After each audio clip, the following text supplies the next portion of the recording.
किसान भाइयों नमस्कार।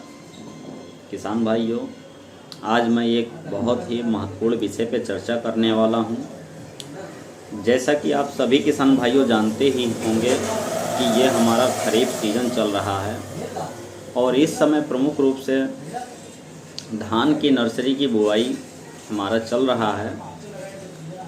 लगभग 90 से 95% हमारे किसान भाई नर्सरी की बुआई कर चुके हैं, धान की नर्सरी की बुआई कर चुके हैं। कुछ किसान भाई गर्मी के अभाव के कारण जो है अभी नर्सरी की बुआई नहीं कर पाए हैं। तो इसी विषय पे हम कुछ बात करेंगे। जैसे कि अगर हम बात कर लें तो आज का हमारा प्रमुख विषय रहेगा कि धान की नर्सरी में जो प्रमुख समस्याएं आती हैं किसान भाइयों के लिए, तो उनकी पहचान करके और उनका मैनेजमेंट कैसे करें। एक ज़रूरी सलाह हम ये देना चाहेंगे उन किसान भाइयों के लिए जो अभी तक धान की नर्सरी की बुआई नहीं की है।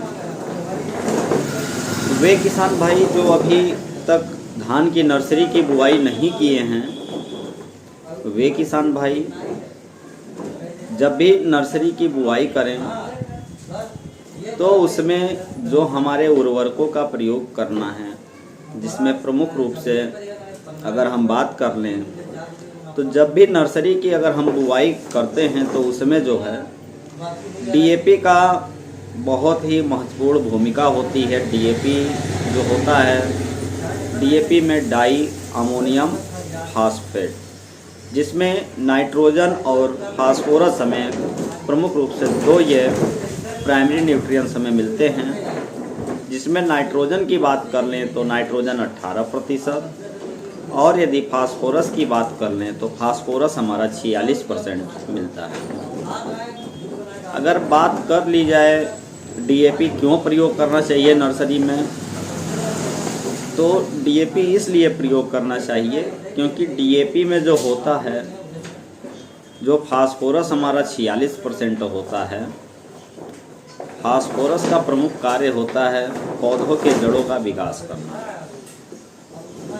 तो इसलिए जो है जब भी नर्सरी की अगर हम बुआई करते हैं तो उसमें डीएपी का प्रयोग अवश्य करें। अब हम ये भी आपको एक ज़रूरी सलाह दे दें कि जब भी आप डीएपी का प्रयोग करें तो डीएपी के साथ में जिंक का प्रयोग बिल्कुल भी ना करें, क्योंकि अगर जिंक का प्रयोग हम करेंगे तो ये हमारा जिंक फास्फाइड जाके बन जाएगा और कहीं ना कहीं जिंक फास्फाइड बहुत ही जहरीला माना जाता है। तो इसलिए नर्सरी में एक तो आपको डीएपी का प्रयोग करना है। डीएपी के साथ अगर हम बात कर लें तो उसमें जो है कि हमें जिंक का प्रयोग बिल्कुल भी नहीं करना है। इसमें जो माइक्रो न्यूट्रिएंट्स की अगर हम बात कर लें तो जिंक को छोड़ के जिसमें आयरन हो, सल्फर हो, कापर हो, मैग्नीज हो, ऐसे माइक्रो न्यूट्रिएंट का हमें प्रयोग करना है। अब हम बात कर लेते हैं कि नर्सरी में जो प्रमुख रूप से जो समस्याएं आती हैं उनकी पहचान कैसे करें और उनका हम प्रबंधन कैसे करेंगे। अगर पहचान की बात कर लें तो जिन किसान भाइयों की नर्सरी 12 से 15 दिन की अवस्था में हो चुकी है और इसमें प्रमुख रूप से हमारा दो समस्या देखा जाता है। एक तो जिंक की डिफिशियंसी, अगर जिंक की जो है पर्याप्त मात्रा नहीं होती है हमारे खेतों में तो उसमें ये होता है कि जब नर्सरी हमारा 15 दिन की 20 दिन की स्टेज में जब हो जाती है, बहुत सारे किसान भाइयों की तो समस्या आती है कि 10 दिन की उनकी नर्सरी हो चुकी है और ऊपर से जो है जो नर्सरी की जो ऊपरी हिस्सा है, ऊपर की तरफ से पत्तियां जो है पीली पड़ के फिर भूरी हो जा रही हैं और वो धीरे धीरे मुड़ के सूख जा रही हैं, पौधे मर जा रहे हैं। ऐसी समस्या अगर आती है तो ये हमारी जिंक की कमी से है। जब भी जिंक की कमी होगा हमारे नर्सरी में तो पत्तियां ऊपर से भूरी और पीली पड़ के सूखने लग जाती हैं। उस दशा में हम ये सलाह देंगे किसान भाइयों को कि वो जो है 5 ग्राम मात्रा जिंक की 5 ग्राम मात्रा 1 लीटर पानी में घोल बनाकर और साथ में 3 ग्राम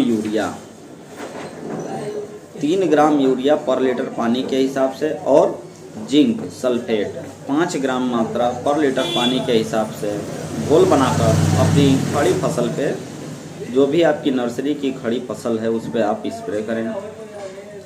एक दूसरी प्रमुख रूप से समस्या दिखाई देती है जिसे फेरस सल्फेट, यानी जिसमें फेरस की कमी हो जाती है, जिसमें लौह तत्व की कमी हो जाती है, उसमें जो नर्सरी है जब भी हमारा 12 से 15-20 दिन की अवस्था में होती है, ये किसी भी स्टेज में लग जाता है नर्सरी के, ये कहना मुश्किल है कि वो 10 से 12 दिन के ही अंतर पे दिखाई देगा। बहुत सारे किसान भाइयों में तो 15 से 20 दिन के अंतर पे भी ये समस्या दिखाई देता है। जब फेरस की कमी होगी किसान भाइयों हमारे नर्सरी में, तो क्या होता है कि आप देखेंगे कि नर्सरी तो अच्छी जर्मिनेशन करेगी, लेकिन पत्तियां ऊपर की तरफ से नुकीलीदार होके और सफ़ेद सफ़ेद जो है हो करके और वो मुड़ने लगते हैं, और सफ़ेद पड़ के धीरे धीरे हमारा पौधा क्या होगा, सूखने लग जाएगा। पौधे पीले पड़ के हमारे मरने लग जाएंगे। तो इसके नियंत्रण की अगर हम बात करें तो इसके नियंत्रण के लिए जो है कि फेरस सल्फेट की 5 ग्राम मात्रा को 1 लीटर पानी के हिसाब से घोल बना करके छिड़काव करें। छिड़काव जब भी करें शाम के समय करें।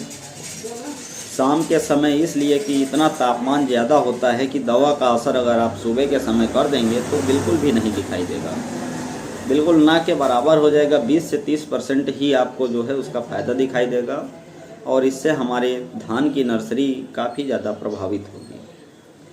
एक ज़रूरी सलाह ये है कि जब भी हम नर्सरी में जब पानी देते हैं, तो जब नर्सरी में हम पानी देते हैं तो उस समय जो पानी की मात्रा रखना है, पानी की मात्रा हमें उतना ही देना है जो रात भर में शाम के समय हमें नर्सरी में पानी लगाना है। पानी की उतनी ही मात्रा दें जो रात तक हमारा जो है खेत उस पानी को एब्जॉर्ब कर ले, उस पानी को सोख ले। अगर अनावश्यक पानी बच रहा है तो सुबह हम मेड़ों को काट करके उन पानियों को बाहर निकाल देंगे, नहीं तो इससे हमारी नर्सरी जो है तेज़ टेम्परेचर, तेज़ धूप के कारण हमारा नर्सरी काफ़ी प्रभावित होगा।